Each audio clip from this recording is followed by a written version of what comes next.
The world-renowned Betty Ford Center is nestled behind extraordinary security here in the California desert.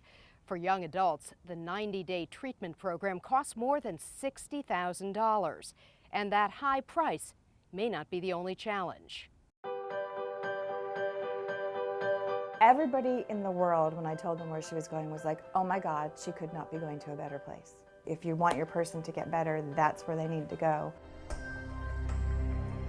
Just days after Darlene Earhart's daughter started her treatment program at the Betty Ford Center, 23-year-old Bethany was calling home, frantic and sobbing. And she said, Mom, you got to get me out of here. She said, this place is terrible. There's so much drama.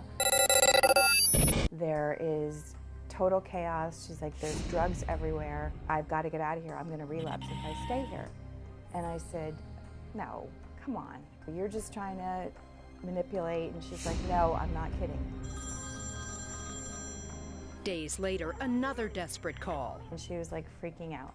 You've got to get me out of here. You've got to get me out of here. You have no idea that I just watched a drug deal go down.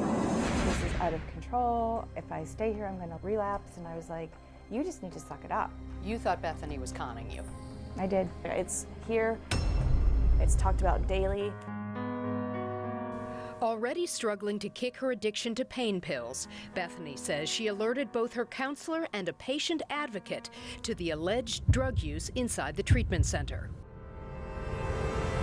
People getting high and wanting this or wanting that, or I heard this person can get this and you got to go to him if you want that. And you alerted counselors to this? Yep.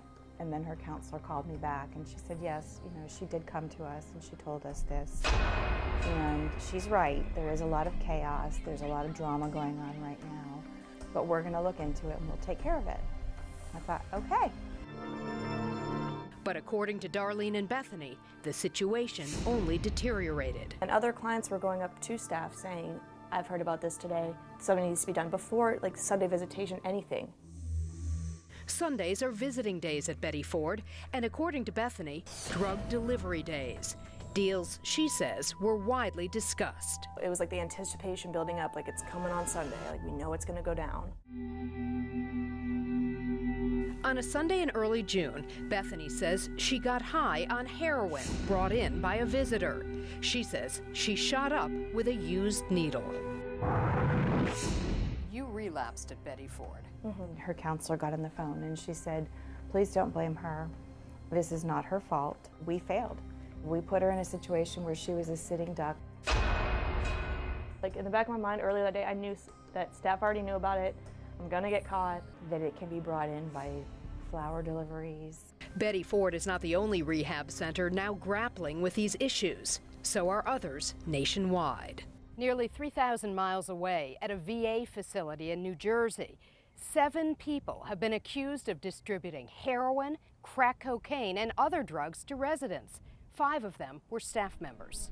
The indictments reveal that housekeepers, kitchen staff, and even a VA ambassador delivered the drugs to fellow veterans, housed at the facility to overcome their addictions. It's similar to someone sneaking in donuts to a weight loss center or a fat farm. It's something that is just the price of doing business. The Earhart story took an even stranger turn when Darlene's multiple calls to Betty Ford executives went unreturned. Again, she reached out to Bethany's counselor. She said, well, you know, I don't know if you've seen the news, but we are trying to merge with Hazleton.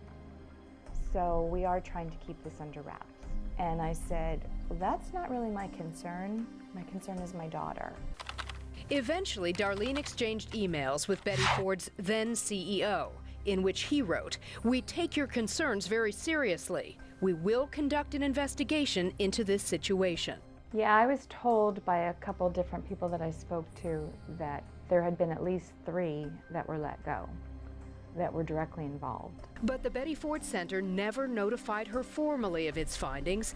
The facility simply FedExed her a full refund for Bethany's 10-day stay. I was shocked. Never in a million years would I have expected that. I knew of the reputation.